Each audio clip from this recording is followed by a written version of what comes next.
Okay, so most folks here were in the most recent intro reversing, so the prerequisites should go pretty quick.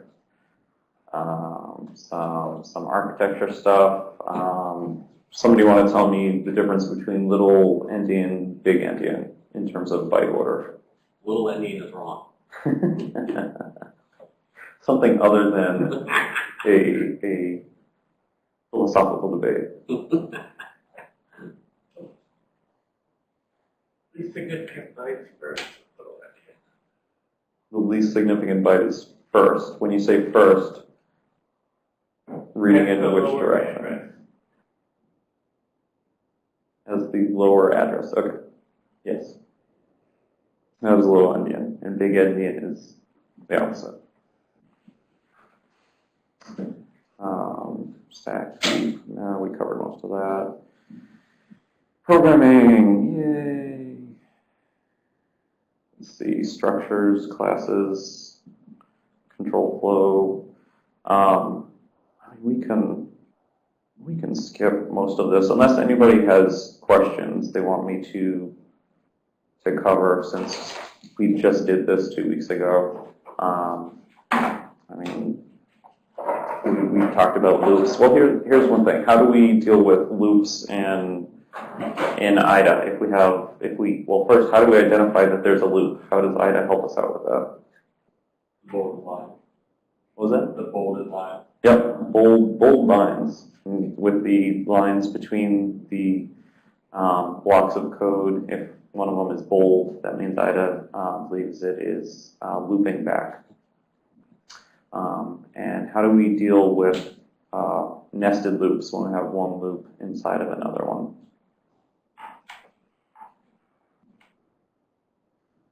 Anybody remember that one? Anybody online? Remember that one? How do we deal with nested loops? Python. Corey says node grouping. Yeah. And we also hear that we hide them. Yes.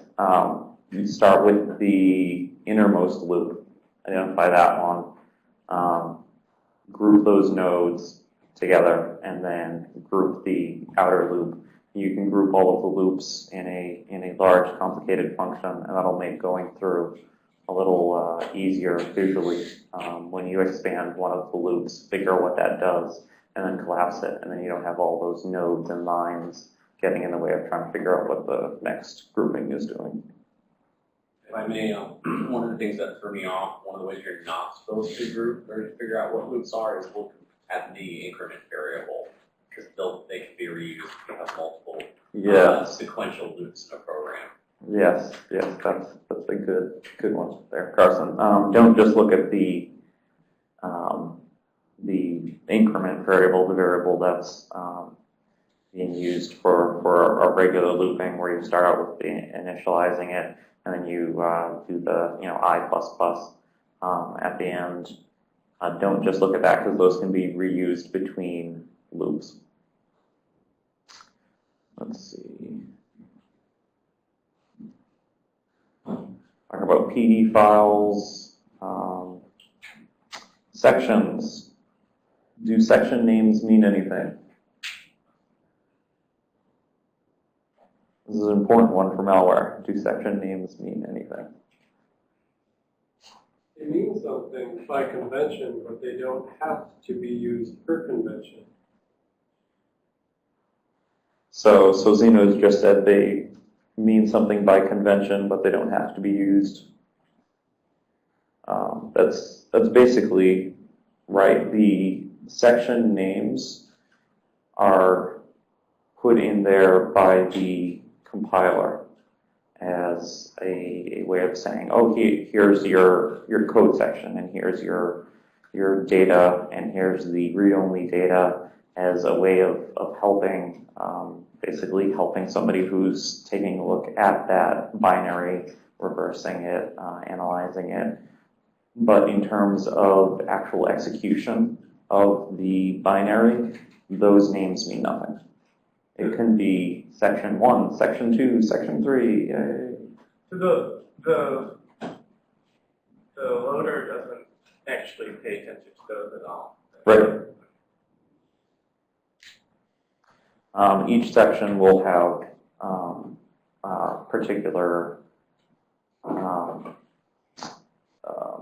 attributes to it. Like this section contains executable bytes. This section, can be written to, or this section can only be read from. It can't be written to, and that is what the loader uses to load in memory and mark those particular pages, I want to say. And from that, then the loader takes a look at this is very kind of loosely what happens, but basically it takes a look at what the entry point that's specified in the PE header goes to that and starts executing there. There's some other things that it does, like loading libraries into memory as well, and setting up the import table. Take Life of Binaries. It's a great class. Okay. So that's going to be important to remember about the section names.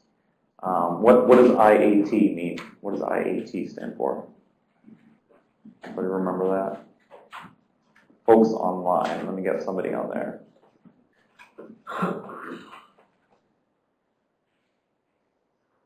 Yeah, import address table. That's right, Matt. IAT stands for import address table. That's where the imports are in memory, the actual addresses. And IDA is nice enough when you're load a binary up and it says, instead of call an address, a 4-byte address, it actually says, oh no, that is, write to file, or, that is connect, and it actually puts it in there. So that's nice of IDA for us. Some IDA quick review, and for those folks who are here in McLean, since you don't have internet access, I got a cheat sheet for actually reverse engineering a malware cheat sheet. For those online, if you're not aware, Lenny Zeltzer put together a nice set of cheat sheets, and I just printed off the reverse engineering of Malware 1 for the folks here in McLean.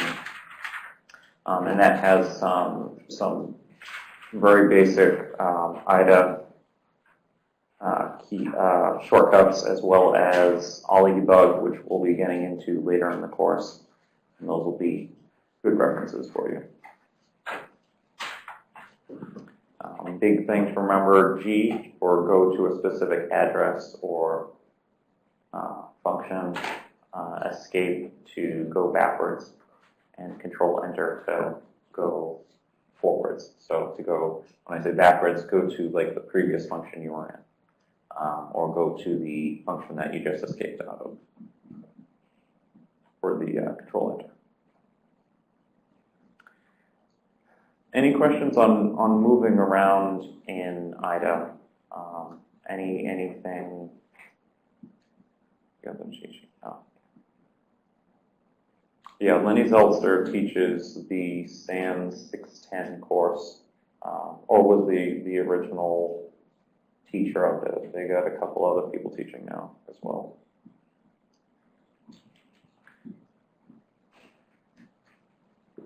Let me type that in here.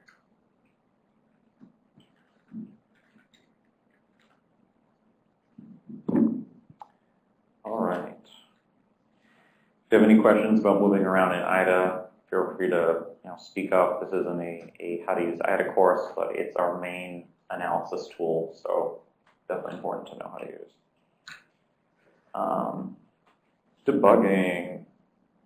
Step into versus step over. What do those mean? Somebody here in McLean. I want to differentiate that. Drew? Step into will go into a function. Step over will pass over a function, so it returns. Yep. Step into will go into if your breakpoint or if your EIP is currently sitting at a call. If you step into, it will actually go into that function and bring you to the first instruction in that function. If you step over, it will execute everything in that function and everything that it calls and bring you to the, and break on the next instruction after the call. That is good to know. Breakpoint, software versus hardware. When would you want to use software? When would you want to use hardware? What are the pros and cons? Sean? I do not know. All right. Blake?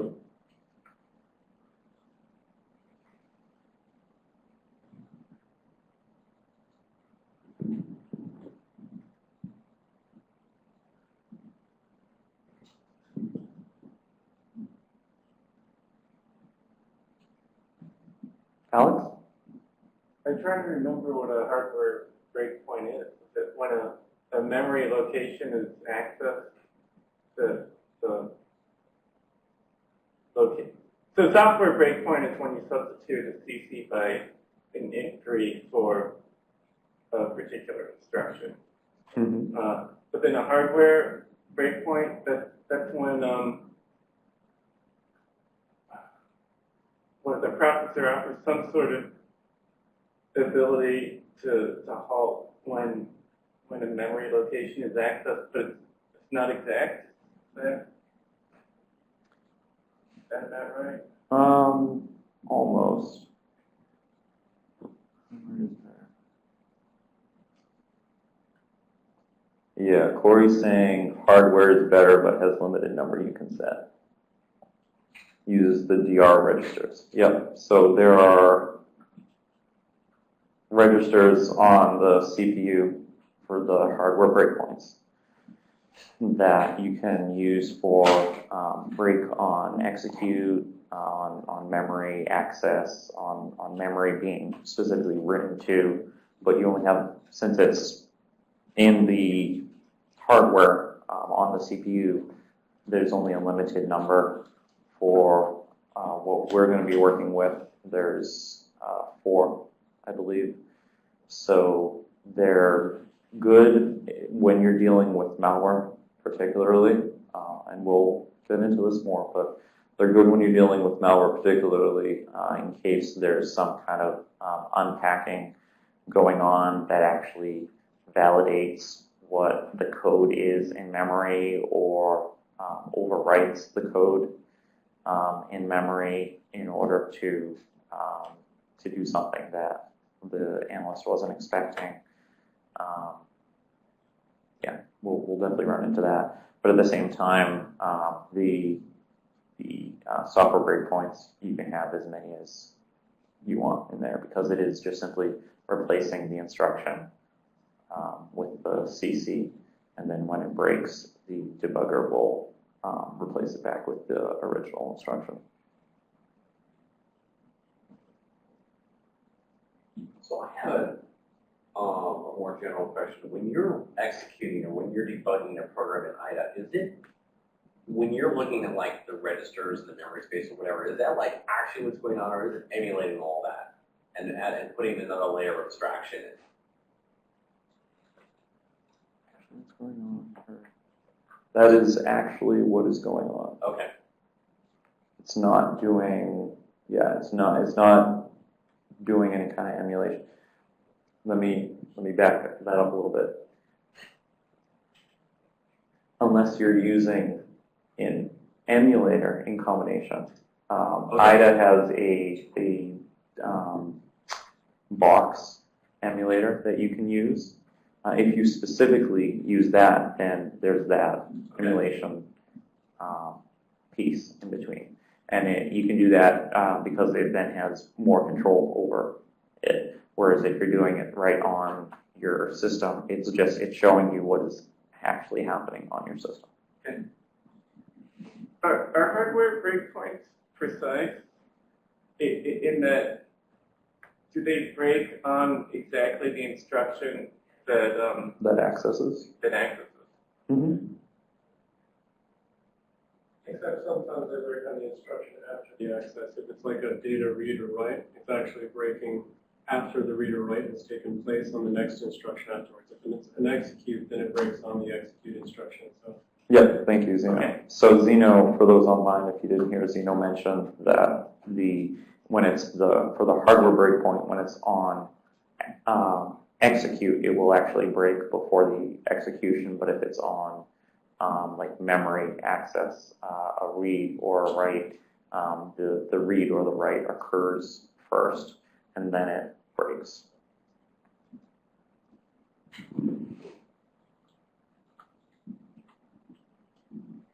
Okay.